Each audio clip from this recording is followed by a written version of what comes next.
स्वागत है आप सभी का रिकर्जन मैथ्स थ्योरी में। अब हम लोग वास्तविक संख्याएं अध्याय के अगले हेडिंग यूक्लिड विभाजन एल्गोरिथम को पढ़ेंगे। तो बिना देरी किए शुरू करते हैं यह वीडियो।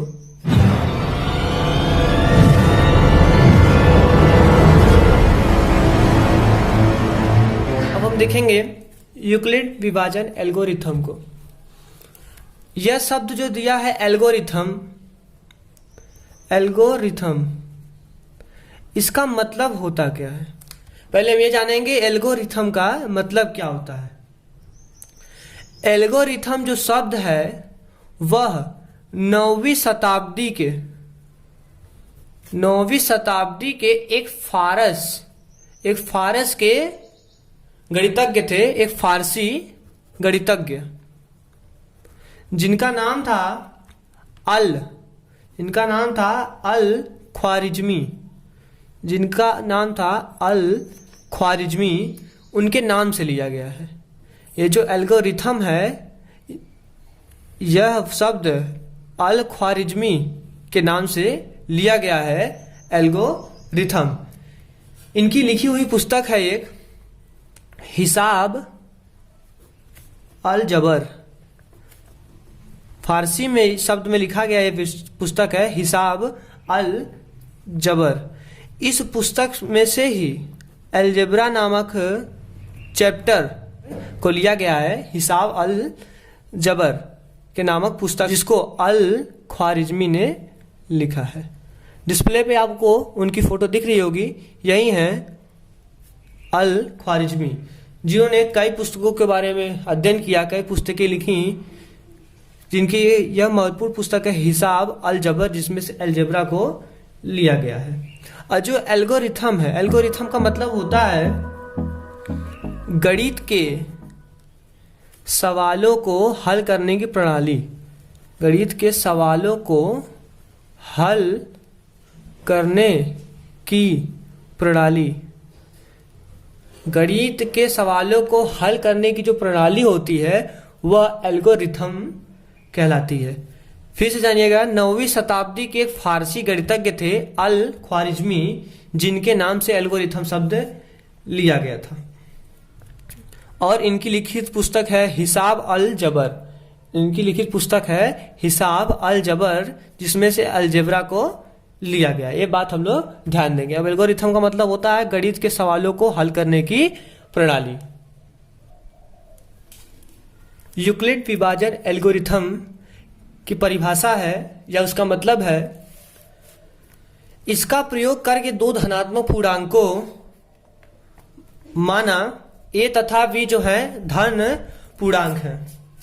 अब धन पूर्णांक क्या होते हैं? हमने आपको बताया है कि जब किसी संख्या में प्लस या माइनस लग जाता है वो पूर्णांक कहलाने लगता है। अगर आप लोगों को पूर्णांक नहीं समझ आ रहा है तो हमारे अगले वीडियो को जरूर देखें, जो प्रथम अध्याय का पहला भाग है उसको जरूर देखें, जिसमें पूर्णांक के बारे में अच्छी तरह से समझाया गया है। इसमें बोला धनात्मक पूर्णांक को लिया गया, माना वो कि a तथा b कोई धनात्मक पूर्णांक है। एक जगह धनात्मक पूर्णांक मतलब वो +1 से लेके +2 +3 से लेकर 1 2 3 4 5 6 से लेके पूरा इन्फिनाइट तक प्लस में होगा। वही हाल b का भी होगा। जो a को मानेगा वही b की भी संख्या होगी। अगला नियम दिया है कि a is greater than b। b गुणे a जो है, a का जो मान होगा हमेशा b से बड़ा होगा। इसके कहने का मतलब है कि जो a का मान होगा, अगर a का मान यहाँ पे 4 है तो b का मान हमेशा 3 रहेगा, क्योंकि 4 होना चाहिए, वो 3 से बड़ा होना चाहिए। मतलब जो a का मान होना चाहिए वो b से हमेशा बड़ा होना चाहिए। b गुणे ब्रैकेट में a is greater than b का HCF ज्ञात करते हैं। हम यूक्लिड विभाजन एल्गोरिथम से इसका प्रयोग करके दो धनात्मक पूर्णांकों का HCF ज्ञात करते हैं। इसको ज्ञात करने के 3 चरण हैं। इसको ज्ञात करने के लिए 3 चरण बनाए गए हैं, जिससे हम HCF को ज्ञात कर सकते हैं किसी भी धन पूर्णांकों के, जैसे कि a और b के लिए। तो चरण नंबर प्रथम है Q और R ज्ञात करने के लिए हम यूक्लिड विभाजन के नियम का प्रयोग करते हैं। Q और R ज्ञात करने के लिए, जब बोल रहा है Q और R ज्ञात करने के लिए, अब Q और R होता क्या है? Q और R है, इसका मतलब है Q का मतलब हो जाएगा आपका कोशिएंट, R का मतलब हो जाएगा रिमाइंडर। हिंदी में जानेंगे, कोशिएंट का मतलब होगा भागफल, रिमाइंडर का मतलब होगा शेषफल। मतलब अगर हम किसी संख्या 30 मानते हैं, उस संख्या को 30 में हम 5 से भाग देते हैं, इसको हम भाग देंगे तो 5 6 5 छका 5 छका 30। अब ये कैंसल आउट हो गया, इसका आ गया शेषफल 0। तो ये जो है आपका भाजक होगा, ये होगा आपका भागफल, और यह होगा आपका शेषफल। तो मतलब यह है कि जो ये क्यों कह रहा है, यहाँ पे जो क्यों कह रहा है, इसका मतलब कह रहा है कि यहाँ पे ये चीज जो होगा भागफल को क्यों कह रहा है और शेषफल को आर कह रहा है। तब क्यू और आर को ज्ञात करने के लिए, मतलब भागफल और शेषफल को ज्ञात करने के लिए हम यूक्लिड विभाजन के नियम का प्रयोग करते हैं। और यहां दिया है जहां a is equal to B q plus r, a is equal to B q plus r, a बराबर बी गुणे क्यू प्लस आर। इसी नियम पे आपको रख के हल करना पड़ेगा आने वाले चरण को। ये जो r का मान होगा, यह जो r का मान होगा यह हमेशा 0 से बड़ा होगा। दिया यहाँ पे जो r का मान होगा यह 0 से हमेशा बड़ा होगा या बराबर होगा।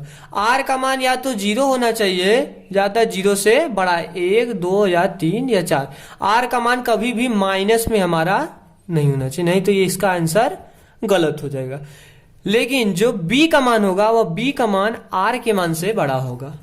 जो b का मान होगा r के मान से भी बड़ा होगा। अगर r का मान 2 आता है तो b का मान 4 होना चाहिए, अगर इसका मान 2 आता है इसका मान 3 होना चाहिए। कभी भी r का मान जो हो b के मान के बराबर नहीं होना चाहिए, और न ही b का मान r के मान से छोटा होना चाहिए, नहीं तो आपका आंसर गलत होगा। अगला चरण है हमारा चरण नंबर 2। यदि r बराबर 0, अगर r का मान 0 हो जाए,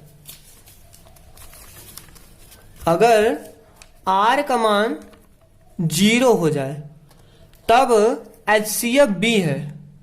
अगर इसमें a बराबर b into q plus r, a बराबर b into q plus r में r का मान 0 हो जाए, यहाँ पे हम r का मान 0 रखते हैं। अगर r का मान 0 हो जाए तो यहाँ हो जाएगा b क्यू, क्योंकि r का मान तो 0 हो गया तो इससे कोई मतलब अब है ही नहीं।